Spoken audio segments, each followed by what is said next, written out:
Daniel chapter 5. Isihloko sifundeka kanje idili lika Belishasari. Verse 3. Base beletha izitshe zegolide ezazikhishwe ethempelini lendlu kaNkulunkulu yaseJerusalema. Inkosi nezikhulu zayo nawomkayo nezancinza zawo baphuza ngazo. Verse 4. Baphuziwa yini bantusa onkulunkulu begolide nabesiliva nabethusi nabensimbi nabomuthi nabetshe. Verse 5. Ngasona leso sikhathi kwavela imino yesandla somuntu yaloba amaqondana nothi lwezibani kokunamekiweyo kodwa lendlu yenkosi. Inkosi yabona ingcenye yesandla esalobayo. Verse 24 to 28. Verse 24. Yayisithunywa lengcenye yesandla ivela kuye walotshwa lo mbhalo. Verse 25. Yilo umbhalo owalotshwa mene tekelufasini. Verse 26. Nansi incazo yalento mene uNkulunkulu ubalile umbuso wakho uqedile. Verse 27. Tekeli ulinganisiwe esilinganisweni ufunyenwe ulula. Verse 28. Ferasini umbuso wakho wahlukene unikelwe kumaMede namaPheresiya.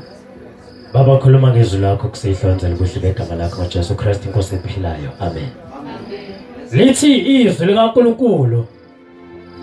Inkosi uBelishasari indodana kaNebukadnesari.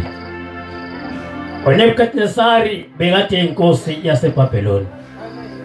Lithi izwi lakhe likaNkulunkulu maefa uNebukadnesari. Lithi indodana yakhe yabuthatha ubukhosi uBelishasari. Lithi izwi likaNkulunkulu ngalesikhathi ihlala esihlalweni sikaYise sobukhosi. Lithi iBhayibheli ubaba wakhe uBelishasari wayekade sethumbile eJerusalema, abantu bebehlala eJerusalema wawubahlalisa eBhabheli. Lithi izwi likaNkulunkulu wangagcina ngokuthumba abantu, waphinde wathumba lezitsha zasendlini engcwele zikaNkulunkulu waya nazo eBhabheli. Now izwi likaNkulunkulu lithi lezitsha maefa uNebukadnesari ubaba kaBelishasari, lithi ufa sezivele zike palace esigodlweni. Izwi lithi indodana yakhe uBelishasari waba inkosi esikhundleni sikaYise, izitsha sezivele zikhona. Haleluya. Ingakunakwa ngaphandle amehlo mangabe kimi indlebe zivulelekele ukulalela izwi likaNkulunkulu. Lithi ke izwi likaNkulunkulu uDanieli othunjwe eJerusalema wasiwa eBhabheli egcwele umoya kaNkulunkulu. Lithi izwi likaNkulunkulu wayekade ngu-advisor kuNebukadnesari. Then iBhayibheli lithi maefa uNebukadnesari, lithi izwi likaNkulunkulu kwafikisa umunwe ngelinye ilanga uBelishasari esesebenzisa lezazitshe ezazithathwa ubaba wakhe eJerusalema. Lithi izwi likaNkulunkulu wazithatha wazisebenzisa ngokuthela kuzona iwayini kanti akuzona ezewayini. Endlini kaNkulunkulu zazihlobisile zingcwele, zihlobise endlini engcwele kaNkulunkulu. Amen ebandleni. Lithi iBhayibheli lithi uDanieli obevele khona engakafi uNebukadnesari waya uBelshazar indodana kaNebukadnezar wayomadvisa ukuthi ubaba wakho ube inkosi eright enika umbuso uNkulunkulu ebusa izizwe zonke izilimi zonke kodwa inkinga yakho wayene pride ethi iBhayibheli pride goes before destruction. Uma umuntu ezofa ezolimala uSathane uyamphakamisa ahambe etshentha akafani nabantu ngobungcono. Kwesinye seyikhathi umuntu bezophakama uphakama noma engenalutho uSathane emenza isilima aphakame namansense aphakame nawo. Sathane ufuna ukumbulala. Pride goes before destruction. Lithi uBhayibheli wayiphakeme kanjalo kuNebukadnezar. Wangamlalela uNkulunkulu noma esetshelwa ngoNkulunkulu. Wadlula wathi asinamsebenzi indaba kaNkulunkulu. Mina ngizozenzela izinto ngokwendlela yami ngoba vele la ngiyinkosi. Ngathi sengena abantu abadala abathi anginamsebenzi nendaba kaJesu. La ikwami la sizosonta kwelami isonto. La uma ungafuni phuma anginandaba nendaba kaJesu. La khala sami isicathulo. Pride goes before destruction. Ekugcineni bayafa. Ukufa kwesibili ngoba sesihogweni. Abantu abadala baphila nehlazo lokuthi usindiswa abantwana abancane bekhona bebadala uJesu ababona. Makusindiswa abantwana abancane. Makusindiswa abantwana abancane. Usukuma umama, kusukuma ubaba. Babulale laba abazalwa enkosini. Lithi iBhayibheli uNkulunkulu akahlekwa. Lokhu umuntu akutshalayo, ngicela ningiphelele futhi. Lokhu umuntu akutshalayo ikona aza kukuvuna. Lithi iBhayibheli lethu umuntu ayitshalayo iyona azokuyivuna. Amadoda akhumule isigqoko enkonzweni.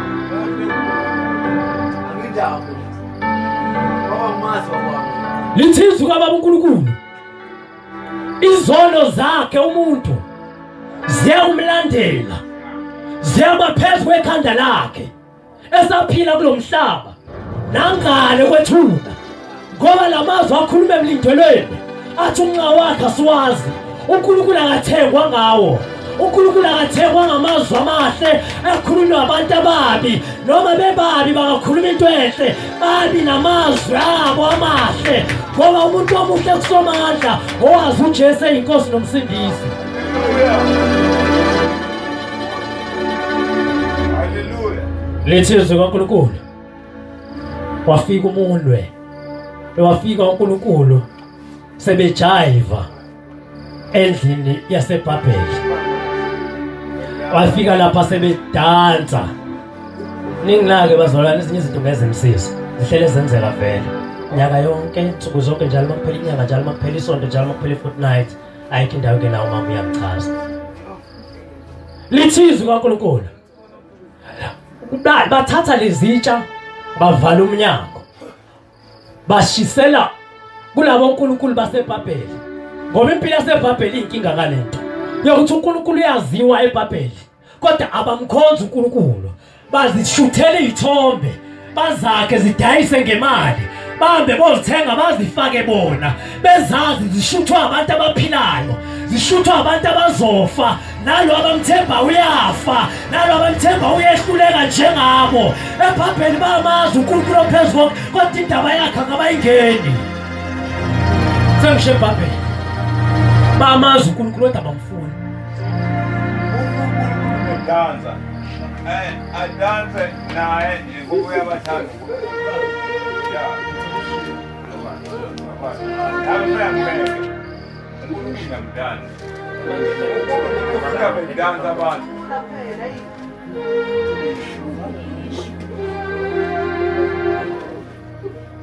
Lethizwe kaNkulunkulu. All eyes on me. I'm now Sathane was wrong. Uhlele nama-agent akhe everywhere. Unabantu abathemba bonke uJesu Sathane ukusebenzisa kwi-level futhi ovele uba ngathi uyacosha kanti uyahlazeka. Idabukela abaney'ngane kulelo hlazo elinjalo. Lithi-ke iBhayibheli bathatha izitsha laba bakhona uNkulunkulu babo begolide, abanye abamatshe, abanye babaze ngeziqu zezihlahla. Bathatha zonke ke lelokhuzana lezitsha zikaNkulunkulu ezingcwele bangena nazo kulendlu. Bathatha iwayini lonke bawulithele ezitsheni.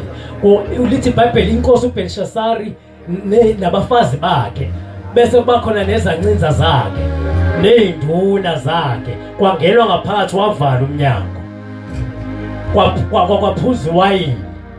Qale ngisahlala la kwakunale story sasidlala ngithanga ngisemncane, so Madlanduna noBeauty. uBeauty umfazi wephepha.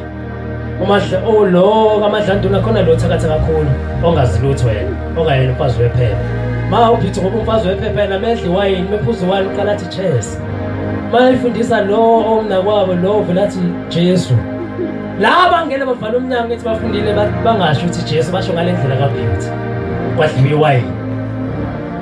Beshisela onkulunkulu bezithombe begolide. Lithi iBhayibheli mawufunda lithi bashisela abonkulunkulu, small letter n ithixo lezo. Lithi ke iBhayibheli uNkulunkulu ebhekile esezulwini. Lithi iBhayibheli wathi ukuthela uNkulunkulu esezulwini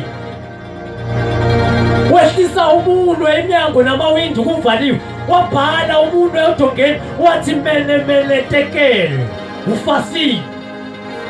Lithi iBhayibheli inkosi uBelshasari wabona ingxenye yomuntu obhalile kodwa wangabona ukuthi ubani obhalayo. Lithi iBhayibheli washintsha icontinence yakhe, wathopha ebusweni, wasaba kwashayisana amadolo ngenxa ukuthi umnyango uvaliwe, abantu bonke bangala kodwa umuntu wabhala ngaphambili wathi mele tekele ufasile.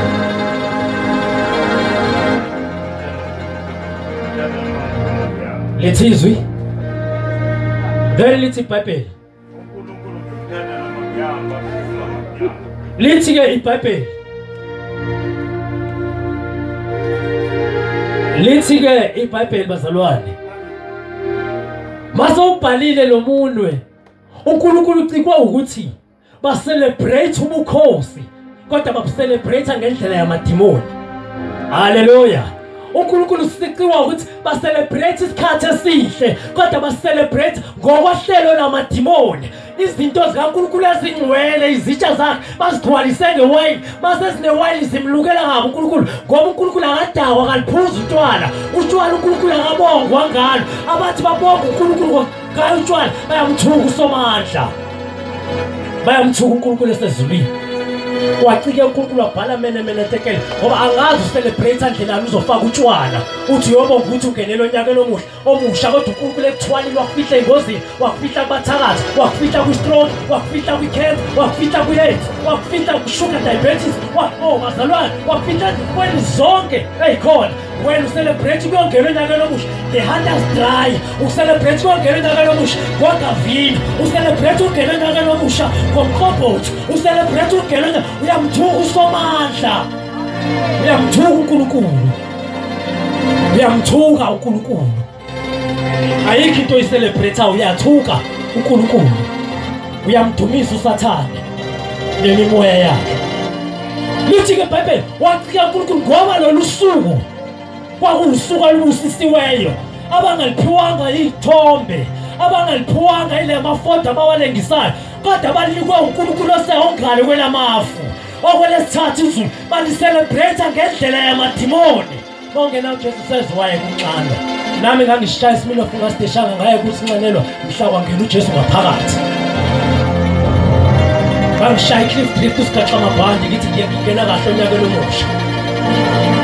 Kodwa kwafika uJesu wahlala ngaphakathi. uJesu mayehlala ngaphakathi, uJesu mayefika ngaphakathi enhlizweni, ufika khona izinto ezakheleyo. Afike lela akanandaba ukuthi seyihlele iminyaka emngakanani kodwa mawudedela ngena ngaphakathi uJesu unamandla.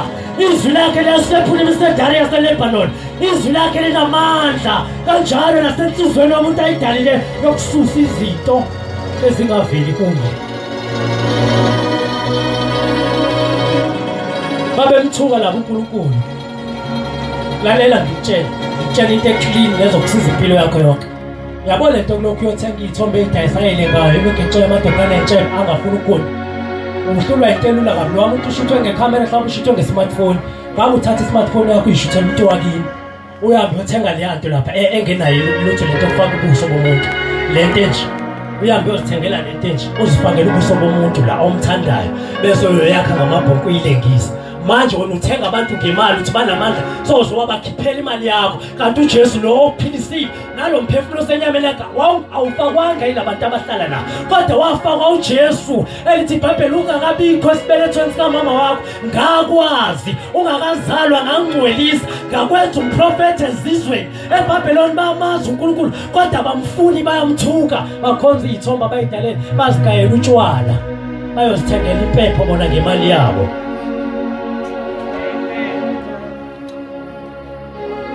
ungakabikho esizalweni avuna amandla wena yabo wena unamandla nalo uqhubula amasabasebenzi waqhubula impepho isukikusele endlini ubaqhubuluke ungeke emsebenzini kaMlungu wedwa unamandla wena uNkulunkulu bekwathi mekudalwa afaka amandla ukuthi ukwazi ukuzenzela izinto ngokwakho kodwa izinto noma uyazibonga awuzibonga uzise uNkulunkulu uzibonga uzise phansi yilento echasula uNkulunkulu esezulwini athi mene tekela ufasile awubonge endaweni efaneleyo bonke endaweni engafanelanga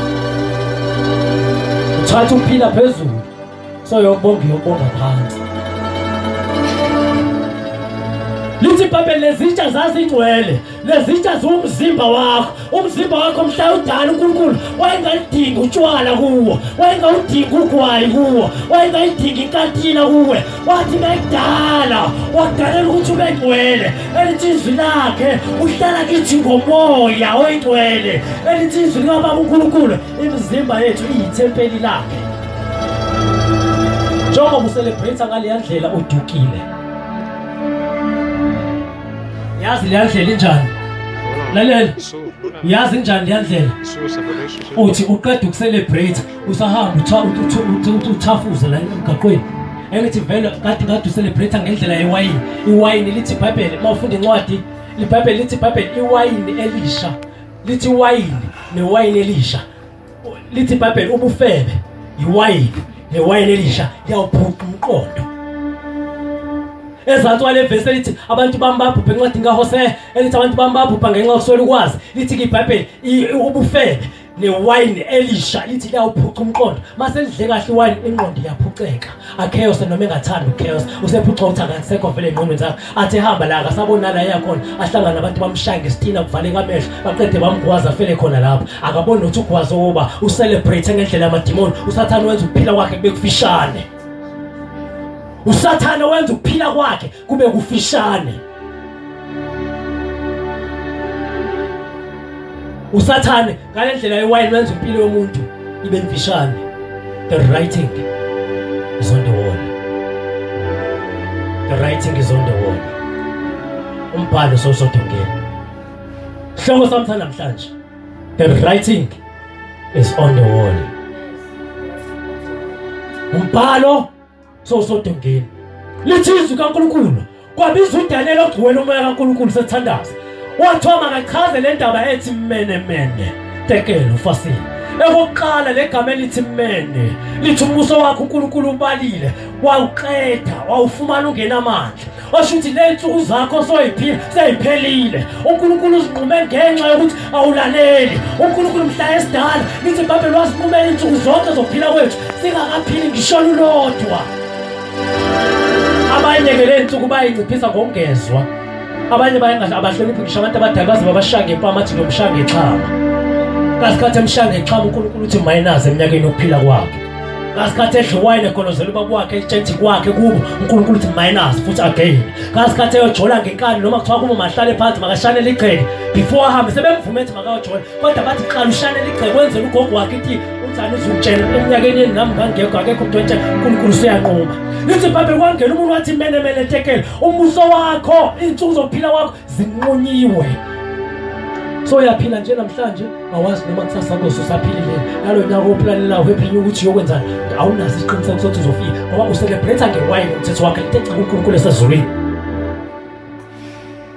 umbhalo sosodongeni uthi your days are numbered umbhalo sosodongeni uthi insuku zakho zibaliwe ukudamasa kwakho kuphelile manje usaphilile uNkulunkulu yakutshela uthi your days are numbered.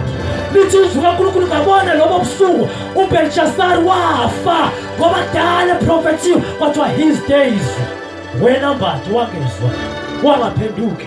Namanje ngiyashumayela ngithi ngale ndlela ohamba ngayo awuyi uNkulunkulu usathana uzokubulala ekulalele endleleni ekulalele ehlane.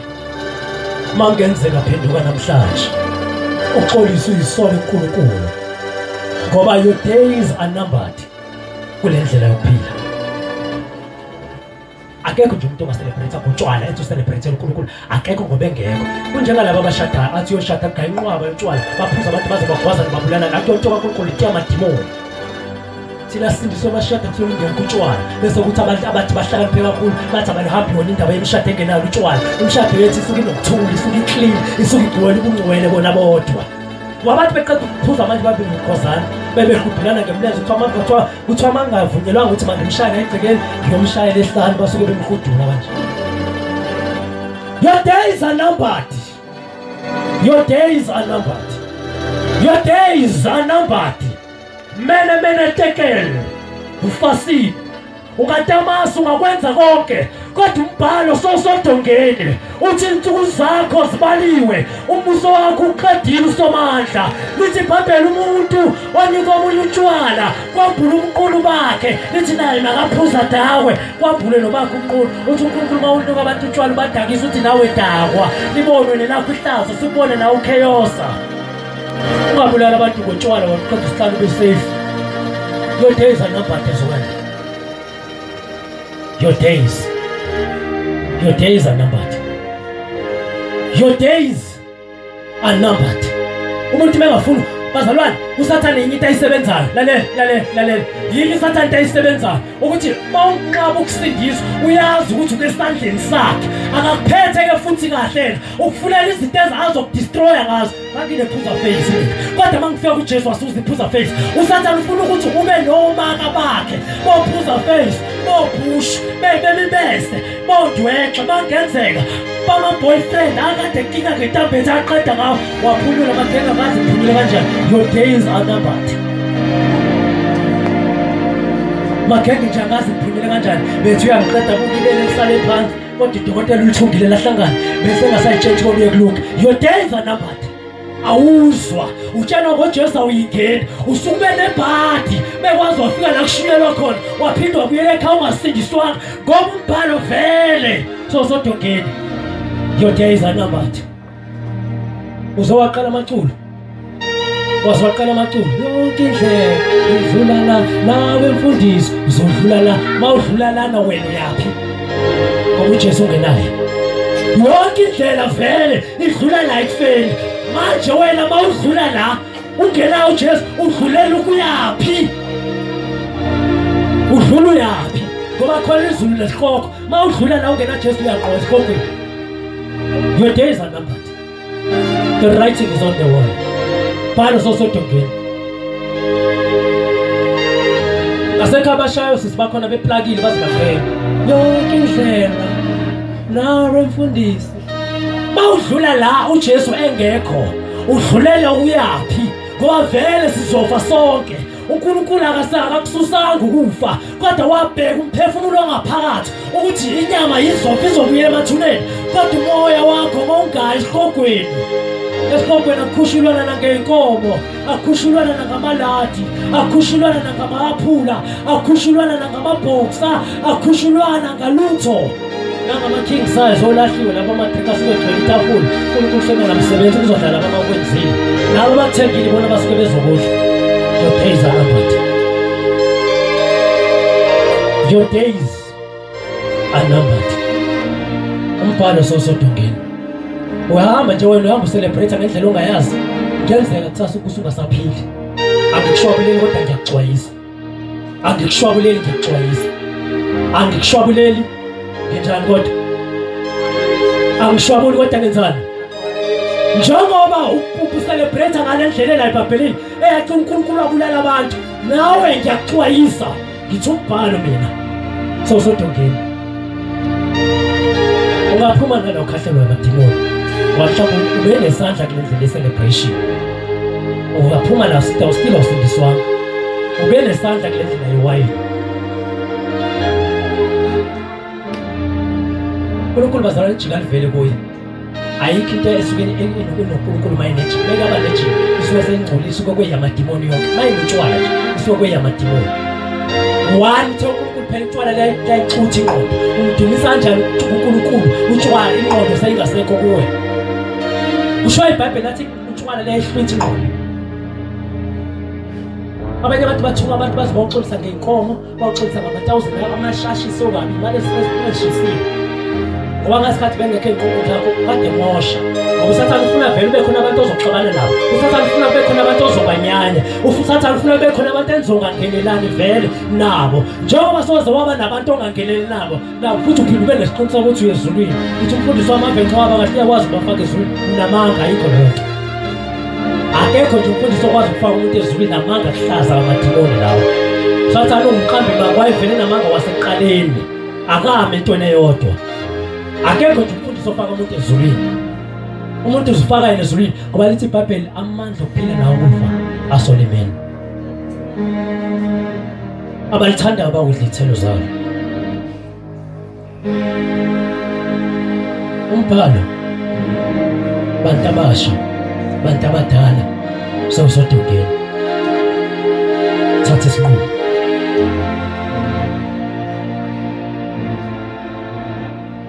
usathane uthi usathane makuwangayenza le ndlela ye-celebration yewine uzobhoreka uthi usathane uzoba impatha uthi uzoba isilima ngitshela mina namhlanje nakumina kwakusho kanjalo ngasindiswa wangigcina uJesu ngaba impatha enhle egcina kuJesu ngiyazazi indlela engizihambile mina namhlanje nakusasa makushone kusasa ngisaphilile ngizobe ngizazi nezakusasa ngizobe ngiyami ngoba ngiseyinqondweni zami ngiyimpathe right ngiyazazi indaba zami wena ufuna unconywa abantu bephushele wena umbhalo sosodongela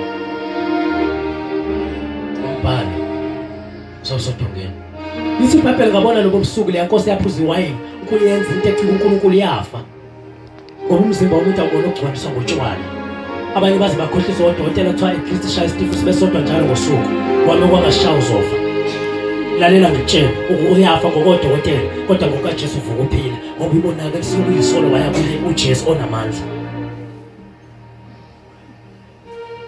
the writing is on the wall mene tekele njengoba ungasindisiwe unalo mbhalo emhlane wakho awuboni wena uhamba ubhekele uyamba uyaqhenya uyamtshekisa ekhaya la emhlane wakho ubhalwe mene tekele uhamba nje uyawo abanye baphuma ekhaya egijimela kize ethi yo celebrate abuye ngesidumbu abuye ngebhokisi ngoba ngalesikhathi beyakhona umbhalo ngomvulu kwemhlanje kuthiwa mene tekele nasekhaya uphuma nangesibusiso uphuma ngendlela zakho uphuma ekhaya beshwabula uhamba uye ku-boyfriend yakho kuthiwa mene tekele ivele fika igwazi ivele fika iqinyo ngomqamelo ubeke phezulu kwamakhala uphefumula uzuncame uyasakusasa sofile ngoba uye khona kubhaliwe namhlanje mene tekele ungezwa kunesiqalekiso lokho ukutshana uzovuna kona njengoba ungezwa noma njengoba uthanda noba nengane niyakho ingane izongezwa njengawe mene tekele uhamba nalowo mbhalo wena abanye babulawa izifo nje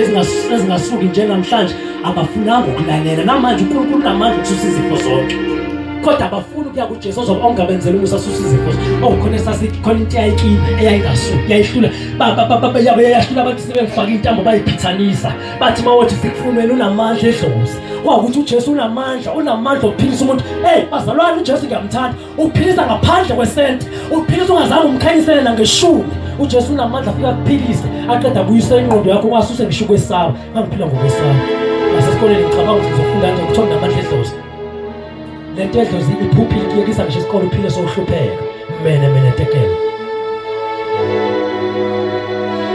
mene tekele mene tekele asekhaya khona inqwaba yomakhosi abakazi balapha eMonti bafunda neentombi ezazi izinhla zathi bright esikoleni zakholwa yilabantu abathi sinamandla edlozi zayeka isikole zidla utshwala abantu kuba lento ayigcini ngokuthi uthunya kuyona iphinde idlisa utshwala idlisa isnefu futhi sofisa ukusiyeka isnefu asayeke sofisa ukuyeka iblack label asayeke angagcini ngeblack label adloko lokho athi udlela abantu bese bafa adala iphuza face engabi kobafa ibe kuye alale namadoda wonke amthengele utshwala phelile kusasa lakhe mene tekele umbani sosodwa. The writing is on the wall. The days are numbered. Uzofa noma nini. Uzofa. Uyazi ukuthi ngishumayela prophetically. Uzofa noma nini. Uzofa. Abantu abangezwa bafa njengezinja. Bafa begawulwa ngobhushu. Bafa banqunqa abahlukaniswa amakhanda. Uzofa. Amuzwe. Uzofa. uNkulunkulu uyaxwayisa la. When prepare uqinisa inhloko, uqinisa inhliziyo, uzofa. Noma ngaba khona amadlela ahlaza emngcwabeni wakho le nonsense le. Lento seyinyathela silala kuyona manje. Enze ukuthi untanga lokho esiqhathele ukuthi umngcwabo wethu ufuna ube nale nto balento ayifani nokuthi ezweni. Mene tekele. Ufasile. Your days are numbered.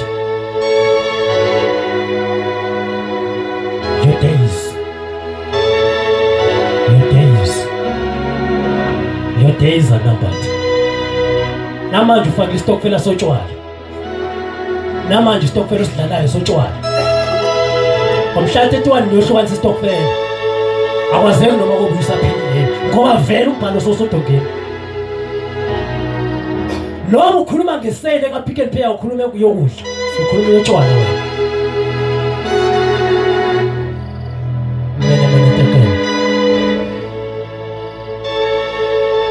Uma ekhona wadinga uJesu aphakathi isandla sakhe la ekhona.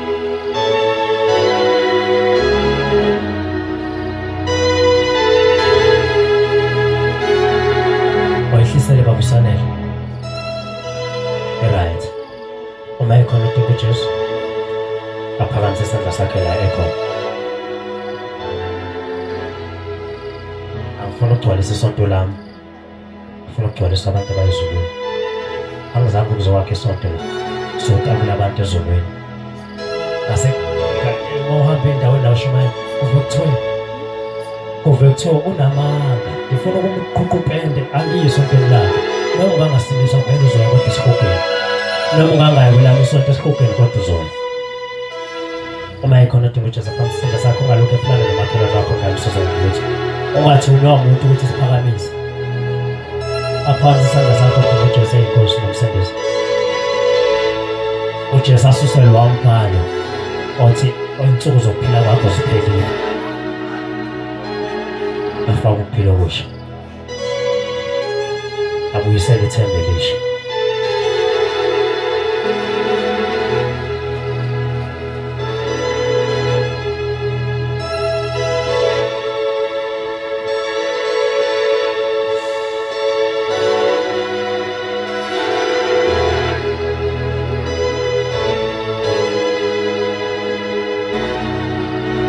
Khona udinga uJesu aphansi isandla sakhe wathembeka. Uqedile ukushumayela ngeke sashumayela.